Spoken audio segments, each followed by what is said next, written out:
Mga kapatid, babasahin po natin ang paksa ng ating leksyon, ang dakilang kahalagahan ng ating pagkaiglesia ni Kristo at kung paano natin ito maiingatan. Bagamat hindi tayo nakatugon sa inaasahan ng Diyos sa atin na maging kalarawan niya sa kabanalan at pag-ibig, sapagkat tayo po ay nagkukulang, nagkakasala, subalit dahil sa dakilang pag-ibig niya sa atin, ay ibinigay niya ang kanyang bugtong na anak, ang ating Panginoong Kristo bilang pampalubag loob sa ikapagpapatawad ng ating mga kasalanan. Si Kristo na ang nanagot ng ating mga kasalanan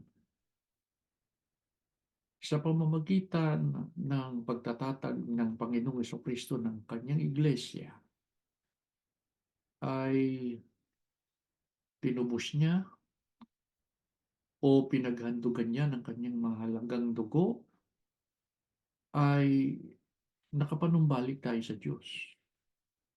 Kung hindi ipinakipagkasundo ng Panginoong Kristo ang tao sa Diyos sa pamamagitan ng pagtatatag niya ng iglesia, ang lahat ng tao ay nakataang sa walang hanggang kaparusahan sa dagat-dagatang apoy sa araw ng pag-uukom.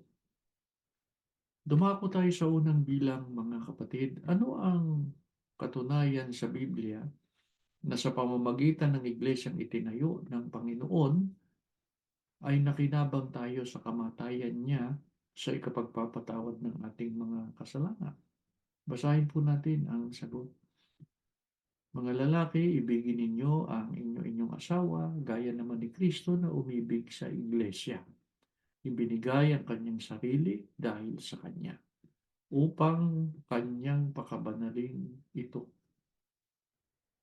Upang ang iglesia ay maiharap sa kanyang sarili na malwalhati, walang dungis o kulubot o anumang gayong bagay, kundi ito'y nararapat maging banal at walang kapintasan.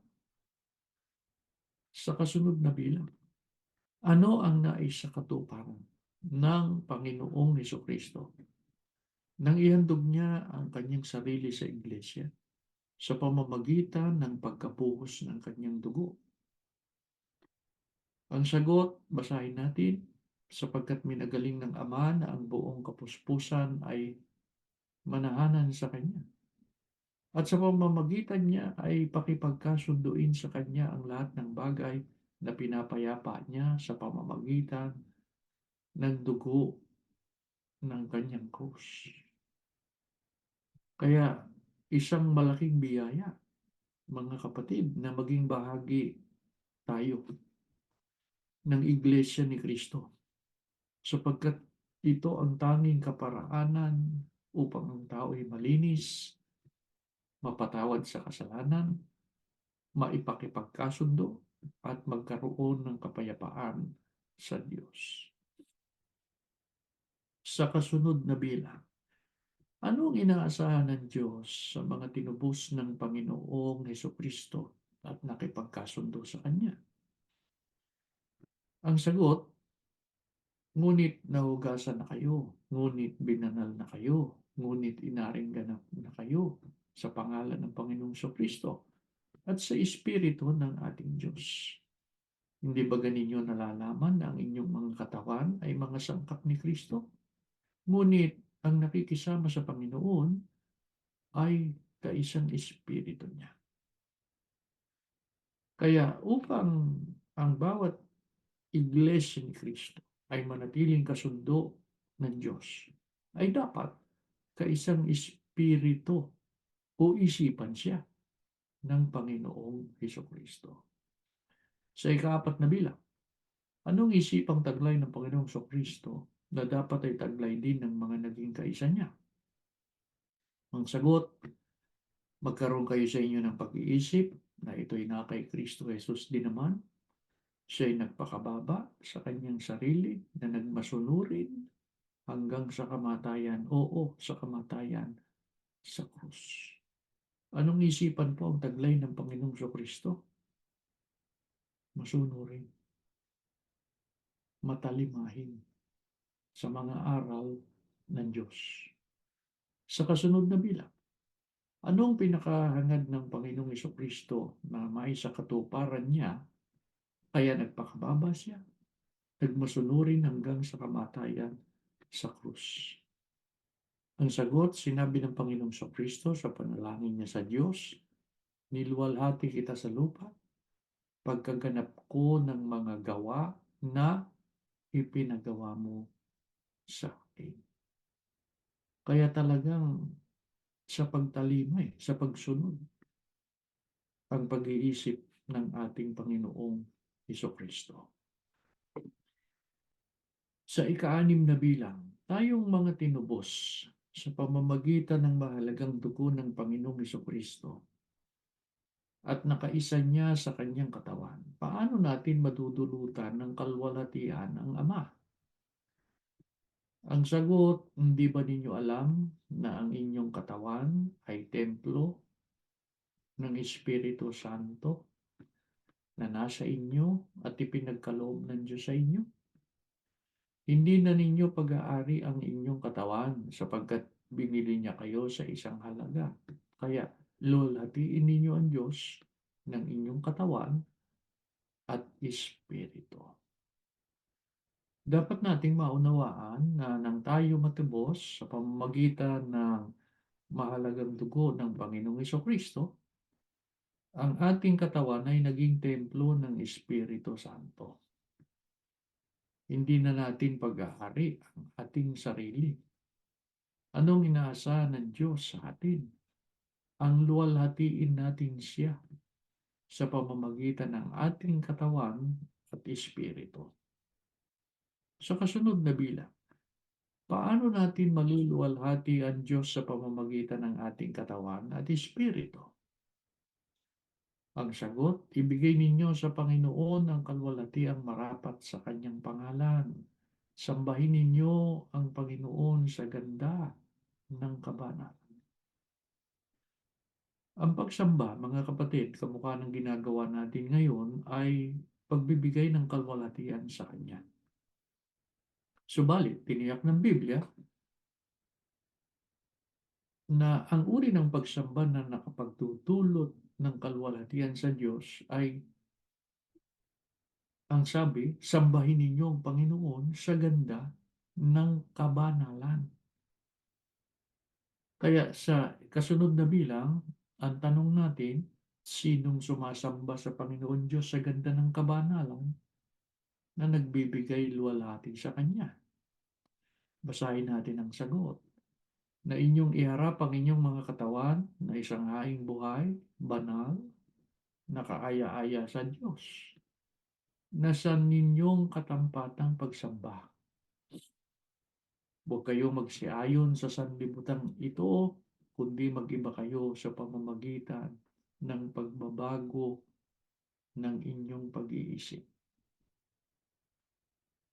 Mga kapatid, ang Iglesia ni Kristo ang tiniyak ng Biblia na tinubos at nilinis ng mahalagang dugo ng ating Panginoong Kristo. Kaya nagkaroon tayo ng karapatang sumamba sa Diyos. Subalit, dapat nating tiyakin na ang ating katawan at pag-iisip ay maingatan nating banal sa paningin ng Diyos. Huwag tayong magsiayon sa sanlibutan ito. Katumbas nun layuan natin ang lahat ng kasamaan, lahat ng kasalanan na nag-aari sa daigdig na ito. Ang mga kapatid na sumasamba nga, subalit namamalagi naman sa mga gawa ng laman o kaya ay gumagawa ng kasalanan, ay ang nagagawa nila hindi luwalhatiin ng Diyos, kundi ginagawa nilang yungib ng mga tulisan ang bahay ng Panginoon. Mababasa natin yan sa Lucas 19, 46. At yung hindi nagbabagong buhay ay ginagawang ministro ng kasalanan ng Panginoong Kristo. Galatia 2:17 na hindi dapat mangyari. Kaya bagamat ang pagiging kaanib ay totoong mahalaga, hindi sapat na batayan yun upang ang pagsamba maging karapat-dapat at makapagbigay ng kalwalhatian sa Diyos. Sa kasunod na bilang, paano tayo makapananatiling nakaugnay sa Panginoong Kristo at makapag-iingat ng ating pagkaiglesia ni Kristo na makapagbibigay luwalhati sa Diyos? Ang sagot, ako ang puno ng ubas, kayo ang mga sanga. Pag nananatili sa akin at ako'y sa Kanya, ay siyang magbubunga ng marami. Kung kayo'y magsipanatili sa akin at ang mga salita ko'y magsipanatili sa inyo, ay hingin ninyo ang anumang inyong ibigin at gagawin sa inyo. Sa ganito'y lumuluwalhati ang aking Ama, na kayo'y magsipagbunga ng marami, at gayon kayo'y magiging aking mga alagad.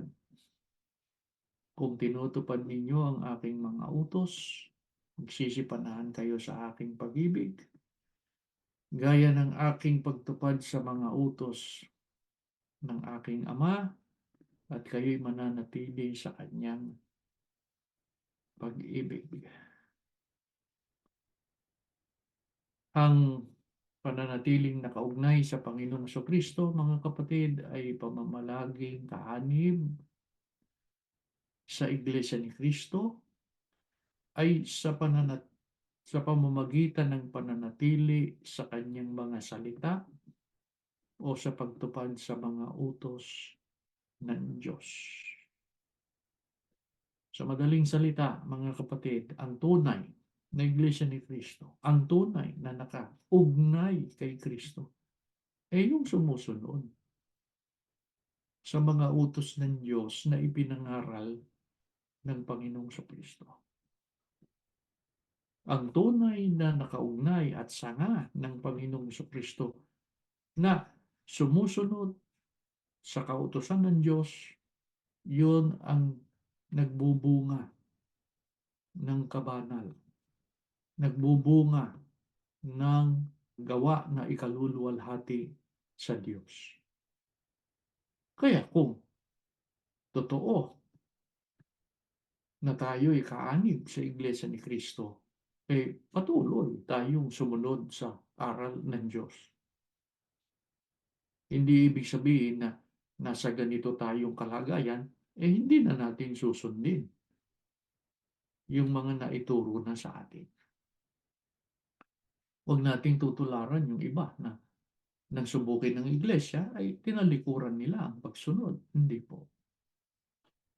Ano man ang mangyari sa mundong ito, ano man ang mangyari sa ating buhay, ano pa mang pagsubok ang dumating pa, mamalagi tayo sa pagsunod sapagkat tayo ay bahagi o kaanib sa tunay na Iglesia ni Kristo. Mga kapatid, bago tayo manalangin muli, basahin natin ang paksa ng ating tinalakay. Ang dakilang kahalagahan ng ating pagka-Iglesia ni Kristo at kung paano natin ito maiingatan. Tumayo po kayo at tayo po ay mananalangin. Panginoon po namin Diyos, salamat po ng marami sa iyo. Nawa po ang aming ginawang mga pagsamba nakapagdulot ng kalwalhatian sa iyo. Aman Diyos, ang iyong mga salita na aming tinanggap, huwag mawala ng kapuluhan, sa paraang ito ay patuloy naming masunod hanggang matapos na namin ang aming takbuhin. Pagpalain mo po ang iyong mga anak, saan man sila naroroon, mamalagi silang tapat sa iyo. Tumitiwala po kami, muli mo kaming binasbasan, iginaawad mo po sa kani-kaniyang sambahayan ang iyong mahalagang basbas. Sa ngalan po ni Jesus na aming tagapagligtas. Amen.